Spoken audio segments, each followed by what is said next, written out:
Mon court-métrage Guerre chaude, c'est l'histoire d'une médecin militaire qui a été rapatriée de mission et qui se retrouve un petit peu dans un espèce d'engrenage un peu malsain où elle a besoin de retrouver un peu son âme héroïque. Il va lui arriver tout un tas de péripéties qui vont l'emmener vraiment dans les plus profondes ténèbres qu'il peut y avoir en elle, quoi.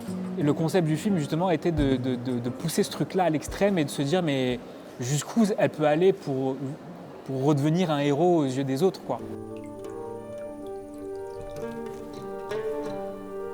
Je me rendais compte en fait en construisant le personnage, en écrivant le scénario, que très souvent les moyens de recrutement, en tout cas de l'armée, les moyens de séduction de l'armée étaient vachement portés sur des jeunes qui étaient peut-être un peu en perdition, qui étaient peut-être un peu fragiles par rapport au monde dans lequel on vit.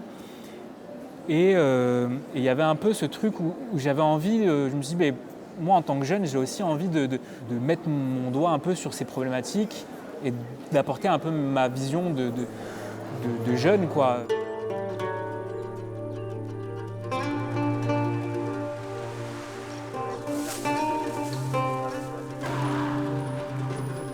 Il y a une phrase qui résumait vachement le film en fait, que j'étais en train de décrire, qui disait en fait que pour parler de la guerre, il n'y avait que les larmes.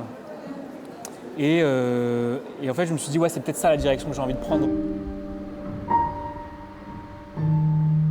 Quand je faisais un peu mes recherches et quand j'ai voulu un peu sélectionner ça, je tombe sur des archives en fait hyper intéressantes, qui est que en fait les toutes premières images filmées de guerre, Première Guerre mondiale, en fait, c'était des images qui ont été reconstituées. Et en fait, toutes les images d'archives qu'on peut avoir sur la Première Guerre mondiale sont des reconstitutions. Et du coup, je me suis dit, mais c'est assez incroyable ce pont en fait, qu'il y a entre le cinéma, la fiction, le réel, les images d'archives qu'il y a dans le film.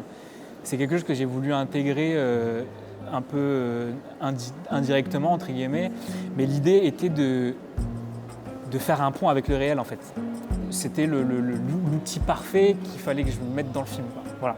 Ce qui est vraiment extraordinaire dans les festivals, et franchement, Dieu merci, ça existe, c'est qu'on rencontre les gens finalement. C'est un vrai lieu d'échange, c'est un vrai lieu aussi où tu peux aussi découvrir d'autres films et parler avec les réalisateurs, des cinéastes, des films qui viennent du monde entier. C'était franchement extraordinaire.